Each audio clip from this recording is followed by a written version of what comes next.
Hey, what's up, what's up, what's up, what's up? Gracious good morning to you good people. It's your girl KB. You know what I do, and you know why I do it. As per my morning habit, have a cup of tea, and I set my equipment up, and I record. That's my normal morning routine, except on the weekends, and I don't record often enough on the weekends because I am, here's a Cali word, hella busy trying to keep my little t-shirt business going. So yeah, the weekends are dedicated to t-shirts, and if I get a moment or two, I'll record something, and that's usually before I get started with my orders. Cool. Okay, yesterday I put something out, and I basically told individuals, if you're upset, stay mad. I'm not apologizing for being black. I'm not apologizing for my black experience. I'm not apologizing for my black community. I'm not code switching for anybody, to make them comfortable. And I'm not going to say I match energy, because I don't. I used to, but I don't now. I shut the power off. That's what I do. Because I'm tired. And if you're racist, be racist. But just don't be it around me and expect me to be silent about it. That part. Anywho, let me just get into this message. Because, again, some people are going to be butthurt. And again, zero, you know what I want to say, sympathies are given. Why is it that everybody who wants that kumbaya moment without doing the work, like it's going to magically happen, why is it that everybody that subscribes to that thought think that a Martin Luther King quote is going to, let's shut this down? And why is it that you even bother to quote Martin Luther King, thinking it's going to shut me up? Oh, they're down. They know King. Why is it that you think that that is automatically the magical answer? And why is it that you don't quote Malcolm X, who really had the hearts and minds of the black experience? See, you quote King because King subscribes to your Christian. Now, mind you, I identify as a Christian, but Christian to some folks means oppression and subjugation.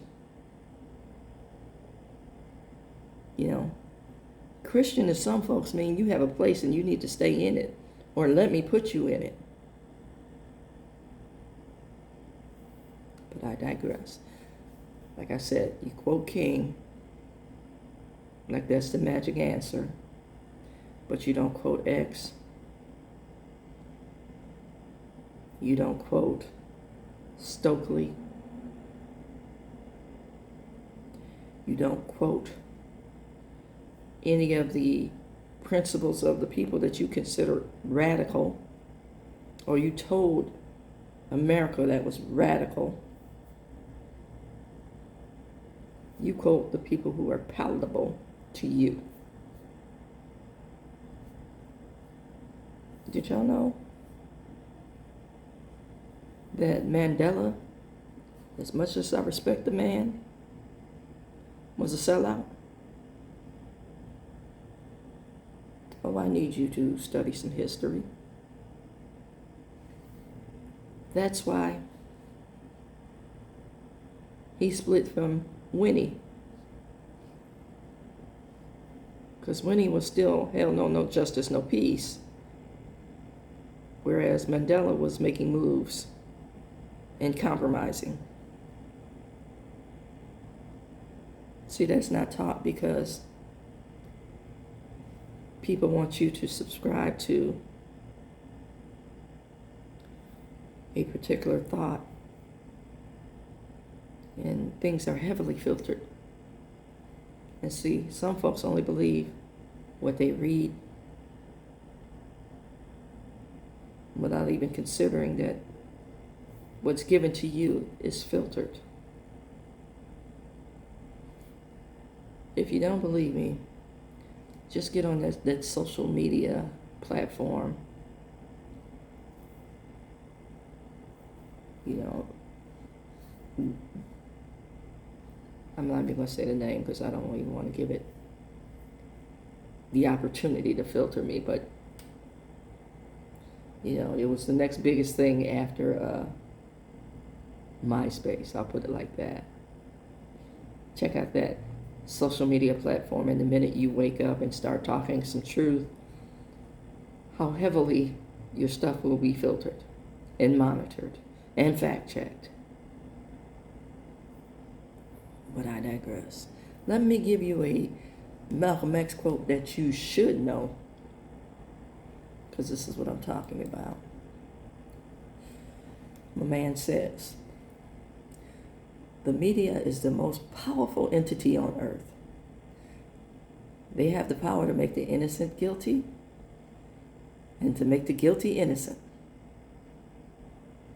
If you're not careful, the newspapers will have you hating the people who are being oppressed and loving the people who are doing the oppressing. That sound on par right now?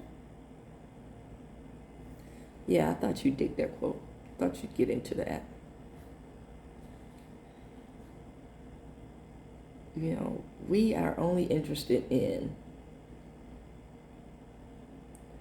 what's being told through mainstream media. And we refuse to do any fact-checking. We refuse to look up additional sources. And we're good on quoting the almighty they. The minute somebody says, they say, first question I'm asking is, who is they? And if you can't find me a source, our conversation is very limited. Now, I know a lot of activists, a lot. I know a lot of people who refuse to be silent, a lot. I know a lot of people who are not playing the game, a lot. This is my tribe.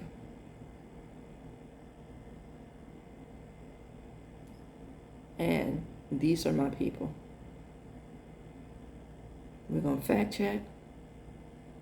We're going to hold each other accountable. We're going to speak truth to power and power in truth. And we're going to challenge folks to be the best version of themselves or to get in step, in sync with the movement. I refuse to be silenced for any aspect of who I am. You know, silence makes you complicit.